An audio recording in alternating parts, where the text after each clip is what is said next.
In today's video, I'm going to show you a technique on how to get a long exposure effect without using a filter, which this comes in a lot of handy if you forgot your filters at home or if you just don't want to spend all the money on expensive filters.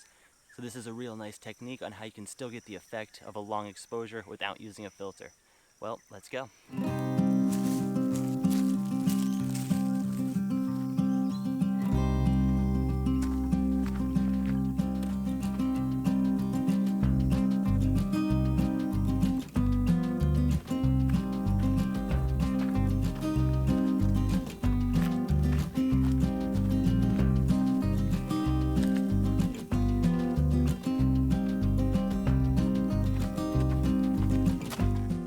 So I'm hiking to Sphinx Lookout. I've been to this spot before in one of my previous videos. It's a pretty nice overlook, and last time I took an image of some mountains, and when I got home and was reviewing the image, I thought it would look a lot better if it was taken with a long exposure, if it really smoothed out the clouds and the water. So I decided to come back, but unfortunately I don't have any filters for my 50mm prime lens, which is what I use to take the image and what I'll use tonight.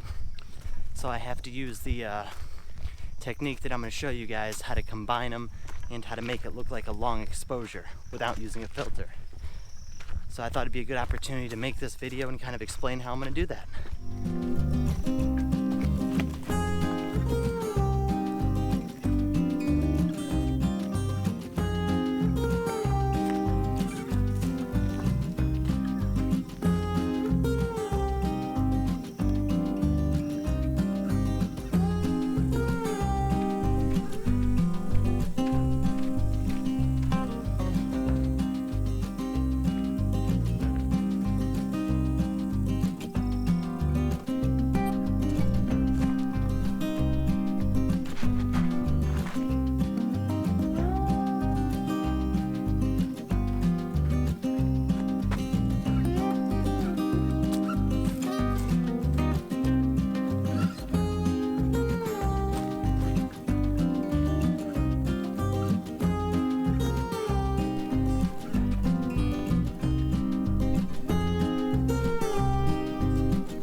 Alright, so I arrived where I'm going to take the image. The weather's looking perfect because what I'm going to shoot is those mountains off in the distance. And you've got some nice clouds in the distance, the sunlight's still hitting the mountains, so we still have about 20 minutes until sunset. So where I'm actually going to set up is up on the rock up there and then shoot down towards the ocean and the mountains. So let's get set up.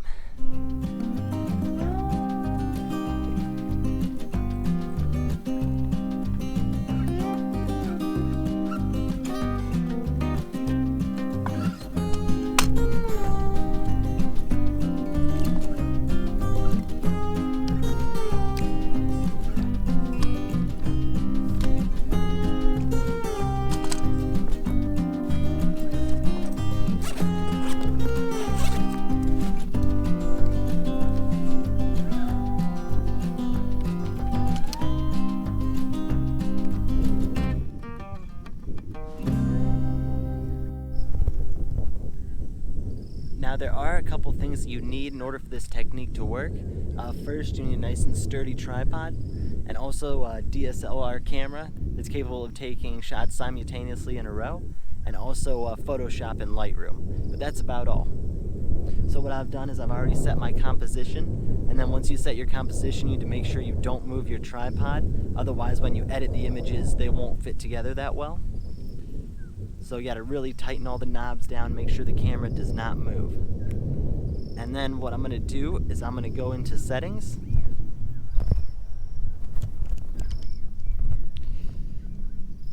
Into my settings, and then under self timer, you can choose the self timer and the number of shots.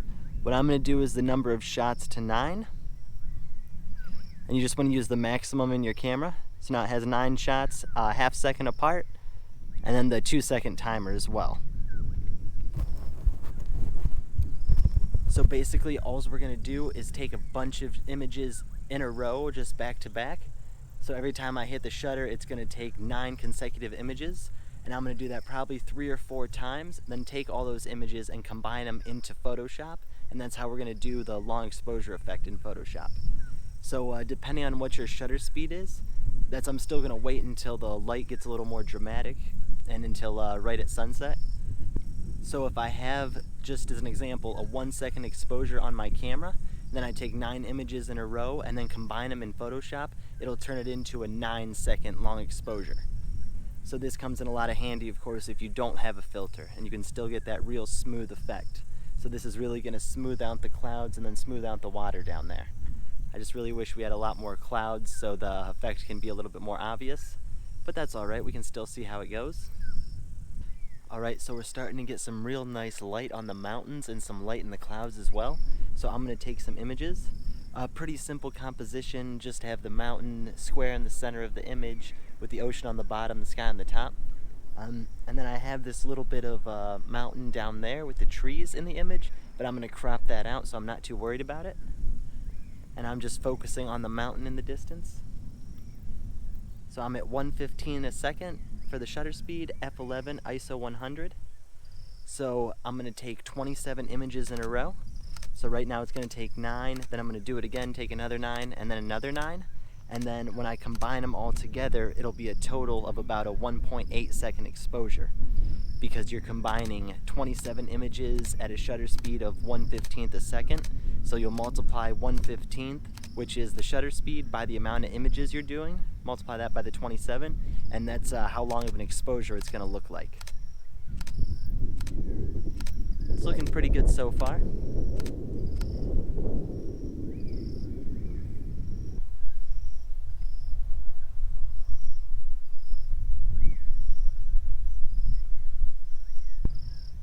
And obviously it's very important to make sure that you do not move the tripod and be careful not to move the camera, because it can cause for problems in the stitching process and post-processing.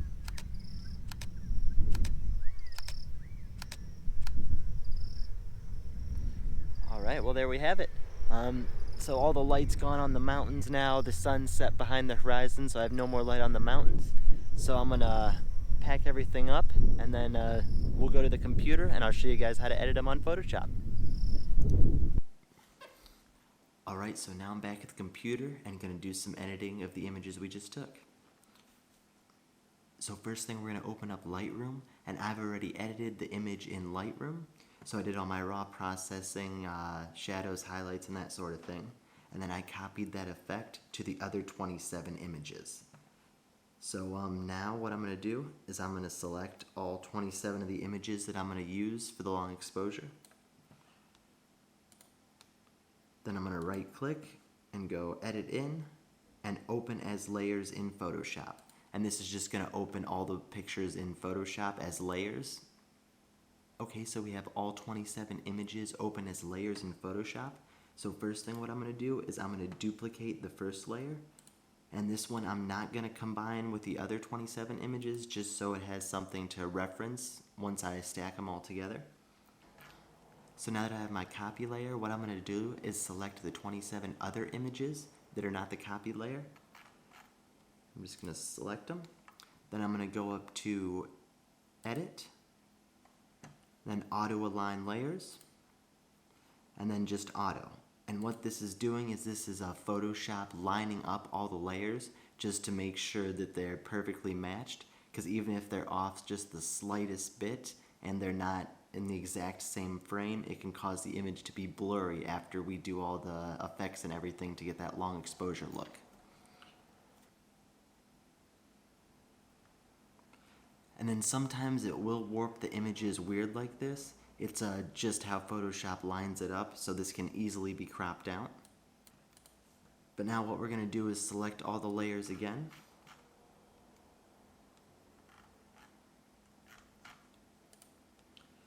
Then we're going to right click on them and hit Convert to Smart Object.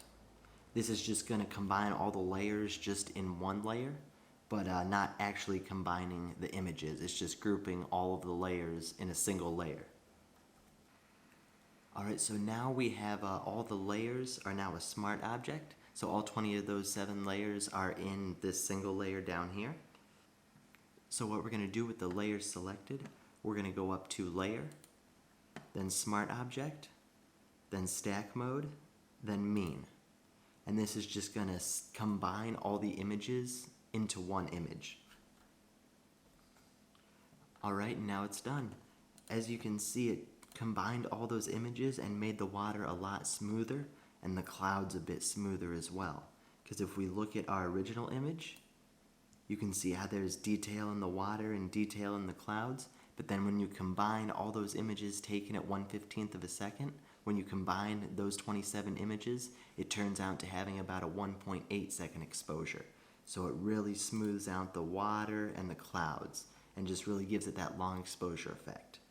So it's a pretty simple process, not too hard to do at all, and it can really help take your photography to the next level without having to invest in expensive filters.